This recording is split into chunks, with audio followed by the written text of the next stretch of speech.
Thankful Thursday. Yeah, welcome along. Thankful Thursday. What are we going to be thankful for today? Sleeps. Oh. Yeah, actually, we've just been working quite hard to put quite a lot of this material online. Yeah. Now, I say that putting it online. We developed it, but we actually had somebody rather special. Shout out to Kate. Yeah, very special. Yeah, for putting it online for us. But we have been finding that sleep's been quite important for us. And in fact, sleep's quite important for everybody, isn't it? Oh, absolutely. Well, it's the time that we rest and recover and we repair and we integrate and we process. It's such an important part of human experience. Yeah, that's right. It's sort of like the trash cans get emptied overnight, don't they? All the stuff that we don't need. Yeah. Like you say, integration, things that sort of swirl around in our brains while we're awake and kind of get sorted out and stored properly or trashed or whatever. Yeah. So one of the best things, because I'm not sure if you have problems sleeping, and in the past I definitely have had problems sleeping, but one of the best things to help you with sleep is to exercise. You exercise regularly. That is really going to be something that will help you sleep. Yeah, definitely wears out the body, hey? Yeah. And so much of, I don't know, so much of, we've just made spit it out. We've made such a thing of not getting much sleep. Yeah, you know? It's almost like a badge of honour. It is. Oh, I can get by on 6 hours or something. No, you can't actually, but that's right. That people kind of say that, and you kind of think, oh, actually, I really need to have 8 or 9 for me to feel good. So do I. Yeah, that's right. So I wonder why that is. Why do people kind of think that they don't need to sleep? I think we've just turned it into such a big thing, right? And also too, like probably because it is so hard for them to wind down. Right. Because we have really stressful days now. We're not getting the exercise that we need. We're overstimulating our brain just before bedtime with our computers and our iPhones and everything else. That's that blue light thing, isn't it?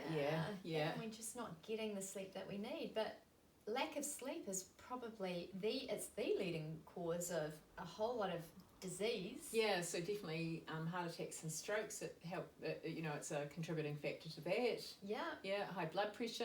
Yeah. Probably even, I'm not sure about this, but we can check it out later, but maybe stomach complaints and things, because actually you don't have that time for rest and digest. So so the exercise part of being able to sleep well is actually your body's functioning well if you're exercising, because your body needs to exercise. That's what it's made for. It's made for movement, isn't it? I know. That's right. I know. And so how many of us move nowadays? That's right. And so actually encouraging and incorporating movement into your life helps you sleep. Yes, absolutely, it does, and it helps in a whole lot of other things too. It just makes your life a whole lot better if you are actually moving. Yeah. And it's that whole movement, the 10,000 steps a day. They've said 8's enough for these days. Yeah, well, no, it's actually gone down to 7. Actually. Oh, really? Okay. I know. I just did a step challenge with a workplace that I work with, and it was 7,000 steps. Right. Yeah. That's right, because the benefit between 7 and 10, the benefit wasn't that much to do those extra 3,000. Yeah. Yeah, so regular exercise. Now, you mentioned it too about screen time close to bedtime. And actually you need kind of a routine to turn those things off. Yes. And have a quiet time without the TV, without your screens. I've been known to read a book, like a book with pages and things, paper and things. Back in the olden days. I know, retro, I know. But that's what they did. They'd go to bed, and you see all the olden day movies.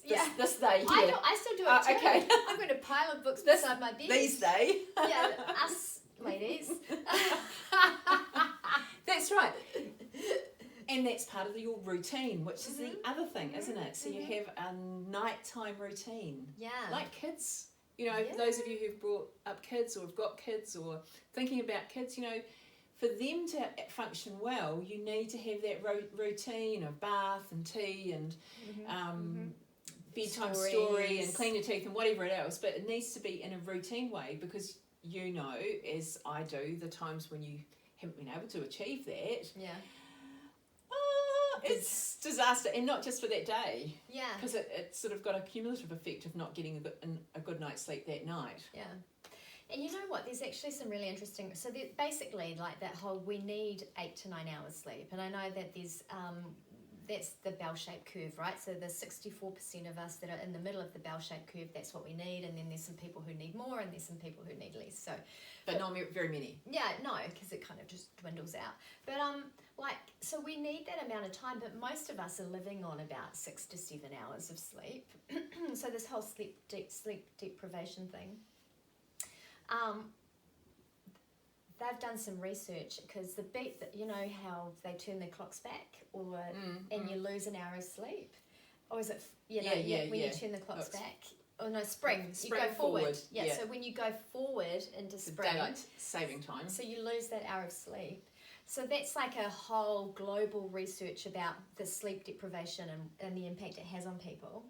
The research is incredible. Like, judges put out harsher penalties. Wow. Yeah, because they're less, road accidents and road rage goes up. Like, like, it's insane. That change, so that everybody is being subjected to a change in their circadian rhythms, really, isn't it? Because that's the thing. Yeah. Living here in New Zealand, we get long summer days and shorter winter days, so that if you're kind of able to wake with the sun, you're fine in the summertime, but in the wintertime you're only waking up at 7:45 in the morning, which can be a bit late.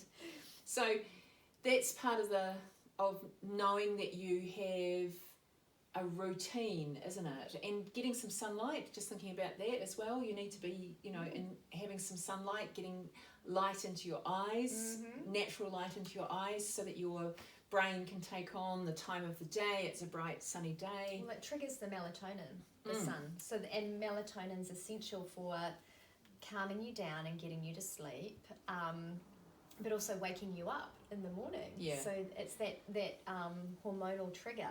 That's right. So I do know some people, take a supplement. So if that's something that you're thinking about, you go and find a health professional to talk about it a little bit more. Yeah. So, the idea of being sort of attuned to nature, isn't it? And attuned to your own rhythms. And I think that's the other thing about modern living, is we get very unattuned to our own rhythms. Yeah. Because we have to be up at a certain time, whatever all these things are that we have to do. But we don't eat when we're hungry anymore. We don't rest when we're tired anymore. We don't go to bed and go to sleep when we're tired, like when it's bedtime, because in Ayurveda, which is a branch of yoga, they kind of teach that 9:30 is when the body is settling down and going into the kapha phase, which is the sleep phase. And if you kind of miss that window, I've done that myself. Yes, because usually 9:30, 10 is around the time I usually go to bed. Yeah, and I know that sometimes I have pushed on through, and you're still awake at 10:30. Well, actually, then you're awake till 2:30 almost, because you've missed that. You've missed the bus stop, and it's a express, and so you've got to hang on till the end. Yes. So that actually brings me to something else, because so we're sort of talking in the big picture, so like in a month. Yeah. But sometimes from night to night, you can be more wakeful. Yes. And you kind of have to just go with it. Yes. Do your best. Do your things you might need to do. Great thing from yoga is to rest with your legs up the wall. Yes. 10 minutes or something of that. Yeah. Have a warm, milky drink. All those things that your grandma might have said to you when you're going to bed. Yeah. But sometimes there are just nights, and I know myself, there are just nights when I am not getting to sleep when I think I should. Yeah. And I don't have a clock that I can see, so I don't ever look at the time, so I'm not bothered about, oh my God, it's only 10 minutes later or whatever, which is good because there's no extra light in my bedroom. Yeah. And I've been out in the lounge again, putting my legs up the wall. Yeah. And I've had a drink, a calming drink, and I'm still not going to sleep. Well, that's just the way it is, because that's the other thing, is you can't stress about it on a night, you stress about it if it's happening for the month. Yes. But if randomly you're just not sleeping that well, yeah, that's just the way it is. It's how I take it anyway. Yeah, same. I think that's a good way to take it too. And I think also too, over the course of the month, like if you start attuning, and a huge part of the yoga practice is actually teaching you to really attune into yourself and into your body and into your rhythms and start to understand them. So I know over the course of the month, like my hormones change and that affects my sleep patterns. Right. And so there's a whole lot of things where it's like, oh, actually this is normal for me to be wide awake this day and 2 days in a row, like it's just, that's normal for me to struggle with sleep. To be awake that time. And as part of that, just knowing who I am, and the more you pay attention to who you are and what your rhythms are, because some people will be like, yeah, I need 8 hours sleep, and you might only need 6. Like I had a very close friend, and it was all he needed was 6 hours sleep. He really did. Yeah. And so that's sort of coming into some of the other things that we've talked about. It's like living an intentional life, like noticing your life. Yes. Just don't let it pass you by. Yes. If you're thinking about something and you're wondering, well, make a note in your diary or beside your bed or in your phone or something and say, well, actually, on this day I slept well, and this day and this day and this day, and I didn't sleep so well on that day. And over a month or 2 months or 6 months, you'll start to see your own patterns, won't you? Yeah. And you think, oh, actually, I did a really big yoga practice that day and I slept really well. Yes, and a lot of people do say, like, they'll come to yoga for the first time, and then the first lot of feedback you get is, wow, I never slept so well that night as I did that night, because yoga calms and soothes the nervous system, so we're getting you out of fight or flight, and we're getting you into rest and repair and relaxation. I mean, and we work you quite hard. Like I just taught a yoga class an hour ago or so, and the woman was like, I was cold, and then I was sweating, and I'm so hot, and my muscles were shaking. I was like, yeah, I know, no one tells you about that when you do a yoga practice. But then we settle you down as well at the end. So we're talking about how yoga can help you sleep. Yes, it can. That was the whole point.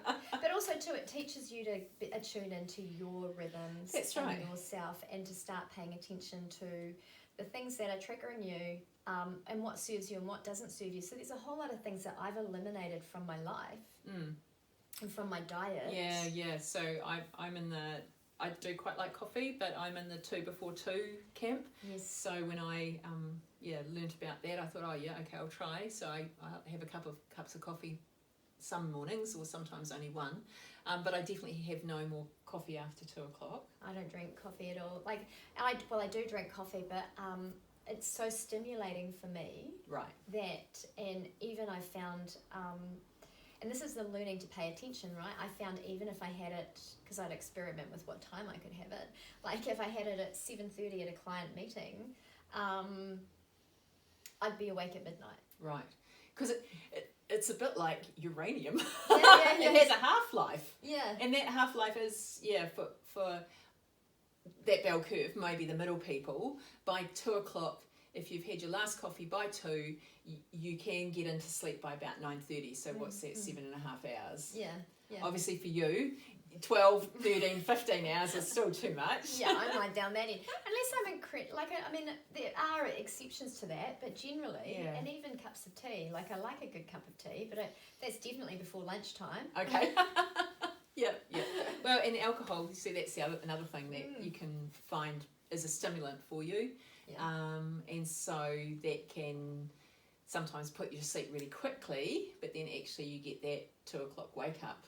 Because the liver, the other thing too is that through Ayurveda, the liver starts kicking in at about 2 or 3 in the morning. Right. So that's processing, and actually your diet affects your sleep as well, because the liver, if it's, I'm going to say under duress, but if it's under pressure, will heat up, and then that'll cause you to wake up, because it's like working really hard to purify all those toxins that you've put in. And again, some of us are very sensitive, and some of us can, drink a bottle of wine and be fine. I'm not one of those people. No, not really. But, so I found actually, because I'd had glandular fever and that really ruined my liver, taking liver detox tea and a sleep tea before I went to sleep would help me get through that wake up point. Yeah. Oh, that's good. Yeah. I didn't know about that about the liver. That's interesting, isn't it?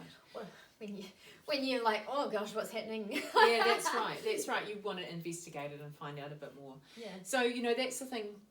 We'd love to hear about your experiences, because often it's the day-to-day things that you might be doing, just like the day-to-day things that we do, help with sleep. But we've got to be ever so thankful for sleep, really, don't we? Because it does really rejuvenate every single part of our body. Yeah. All our cells get a good brushing up. Yes. Yes. And, the wrinkles on your face and like you say, your liver's working hard, and all the other parts of your body that are doing the sort of the detox overnight. Yeah. Or, because we didn't even talk about shift work that can really stuff you up. So it does. Yeah. We'd love to hear about anything that you can do that helps you sleep if you're a shift worker. So, be well and go have some sleep at the right time. Make sure that you are not sitting firmly in the camp of I'm a hero because I don't get much sleep and I don't need much sleep, and analyze the impact it might be having on your life. Are you someone who gets agitated easily and all of those things? Because maybe it's because you need 7 hours, not 6 hours of sleep. You know? And actually you're going to add years to your life by having some more sleep. Live an intentional life and intentionally have some more sleep. Make it a routine. Exactly. So go forth, get your sleep diary, find out what's affecting your sleep, and improve it. And enjoy. Namaste.